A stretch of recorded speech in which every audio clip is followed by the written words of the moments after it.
Hello and welcome to another episode of the Kid Stories Podcast. I'm Phil Bechtel. Before we get started, I want to share another podcast with you that I know our younger listeners will love. It's Rella B. Reading with Rella B is a super chill podcast in which Rella reads to her listeners, and before each episode, she guides her listeners through stretches, and it's impossible not to get into it and just kind of melt into her stories. Her episodes are like a pause button for the day, and the stories are always fun and engaging. She's also got excellent interactive reading videos online. Rella B creates awesomeness for a younger audience, so click the links in the show notes or search for Rella B wherever you listen. Now let's get after some shout-outs. Chris and Everett from New York shared some awesome images of the valley that they generated using AI. Those were pretty awesome images, you two. I think if you were both in the stories, you would be the mice kings of the valley, and you would command an army of millions of mice, and you would ride them into battle against all who would threaten the mice kingdom. Thanks for listening, Chris and Everett. Today's episode is titled Master Momo Origin Story, Part 2. Shortly after returning home from the country hospital incident, Master Momo packed a bag and went to Cliffside City. Scenes kept flashing in his head of the old woman fighting off the bandits. Momo wanted to have those fighting skills more than he had ever wanted anything in his life. Even though Momo was a farm boy, he had been to Cliffside City many times and knew his way around. So he went straight to the dojo. The door was open, and Momo stepped inside. "You got something to report?" said a woman. "Something to report? No, I want to know how to join the dojo, to be a ninja," Momo said. "Yeah, right," she said. "Drop your bag in a room upstairs. I think room number 4 is open. Then come back downstairs." Momo did as she told him, and when he came downstairs, he followed the sounds he heard to a training room. He looked into the room from out in the hallway. The Cliffside City ninjas were all training, going through martial arts motions together. The infamous robot Master Tin was at the front of the room, observing the ninjas. Momo was nervous. He didn't want to barge in and disturb the training. He wasn't sure what to do. Master Tin saw him and raised a metal finger pointing right at him. "Get in line! Focus on your form!" the robot ninja yelled. Momo hustled in the room and found a place alongside the other ninjas. He tried his best to keep up. And this is how Momo's days went. For weeks, he trained from sunup to sundown. When he wasn't training, he was cooking and cleaning and sharpening swords. He was exhausted. Every morning his muscles were so sore he could barely stand. But he kept at it. He didn't quit. And after 2 weeks, it began to get easier. Momo got stronger. His form improved. The other ninjas at the Cliffside City Dojo began to respect him, and they became friends. Eventually, Master Tin picked him to join in on a small mission. "Our scouts have shared the location of a gang of bandits that have been operating in this region for months," Master Tin said.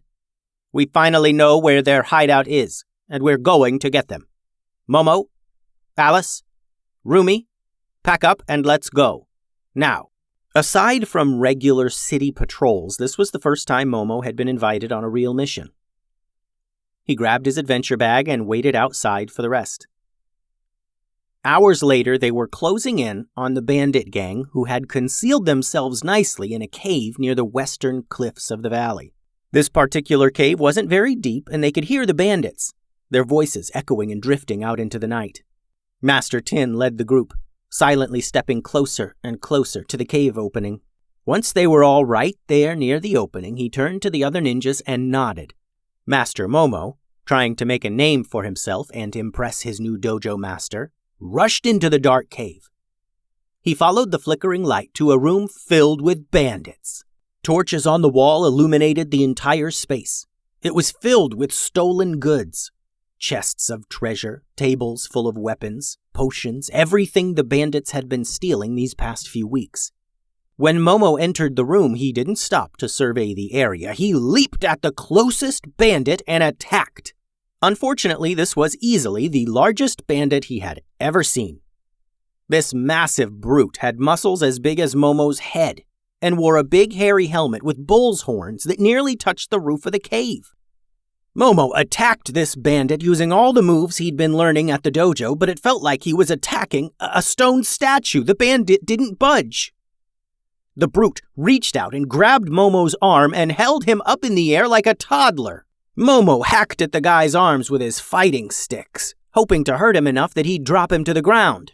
Master Tin and the other ninjas rushed into the room as the bandit growled in Momo's face and pulled back a closed fist. Momo continued to struggle, and instead of getting pounded by a bandit fist, he heard a loud smack sound as Master Tin's robot hand intercepted the bandit fist, holding it still with his impressive robot strength. Momo was just as surprised as the bandit. The brute dropped Momo to focus his attention on Master Tin, and Momo rushed around the room to help the other ninjas in their fights. He successfully distracted the bandits fighting the other ninjas, and soon the dojo had subdued the bandits, tying them up and surveying the loot. "Master Tin," began Momo, "I'm sorry I wasn't able to—" Master Tin waved his hand, as if to dismiss Momo's apology. "You were too quick in your assault, but sometimes a bold approach is needed. You did fine, Momo." Momo sighed. It was good for him to hear Master Tin say that, but he really wanted to impress him, and he pretty much failed. But as he looked around the cave, he was reminded that they had all won the day. The bandits were captured, and that was their goal after all. Momo followed suit and began rummaging through the loot, looking for anything particularly dangerous or valuable. He and Master Tin stood before a long wooden table, handling trinkets and jewelry and things. Master Tin found something interesting and held it up in front of his face. Momo turned to see and could tell it was a red gemstone set in a pendant, hanging from a necklace. Momo leaned nearer as the stone began to glow. Master Tin turned his head slightly and pulled the pendant closer to his face, so close it was almost touching. "Master Tin?" said Momo, noticing that the ninja master seemed mesmerized. Master Tin remained fixated on the stone, and now the robot's eyes were glowing red as well. Momo reached up to grab the necklace, but in an instant, the stone and Master Tin's eyes stopped glowing. Momo froze there with his hand reaching to Master Tin. The ninja master turned to Momo. "Yes, Momo? Do you need something?" Momo silently shook his head and tried to make sense of what he just saw. As he was thinking about it, Master Tin pulled the necklace over his robot head, letting it hang from his neck. It was not common for Master Tin to keep loot for himself. He was a robot after all, he didn't need much. Sometimes the dojo would keep tools or weapons from villains, especially if they could not find an original owner. Or maybe the dojo would sell the villain loot and use the money for dojo stuff. But to see Master Tin immediately put on a necklace they just found, well, Momo found that odd. Later that night, as they hauled the loot back to their dojo in Cliffside, Momo asked his fellow ninja about it. "Hey, Alice, you see that necklace Master Tin put on? Does he do that a lot, just start wearing loot jewelry?" Momo asked. The group was walking under the light of the moon on a dirt road, carrying heavy bags of the bandits' stolen goods. Alice scrunched up her eyebrows and thought about it. "I guess not," said Alice. It was the stone, you see, it like glowed, and then Master Tin's eyes glowed too, and—" Master Momo began telling Alice the story of what he had seen. "Listen, Momo, if you have a problem with Master Tin, then you need to go take it up with him," Alice said. "But I don't think it's wise to go questioning the master after your first real mission." And Momo kind of agreed. He was still new here, so he did his best to keep quiet and just do what he was told. Still, he couldn't quite get it out of his head, what he had seen. And he told himself that he was going to try and keep an eye on Master Tin. Just in case. The end. Thanks for listening, friends. The website is kidstoriespodcast.com. Send all your drawings and shout-out requests to kidstoriespodcast@gmail.com. Adios.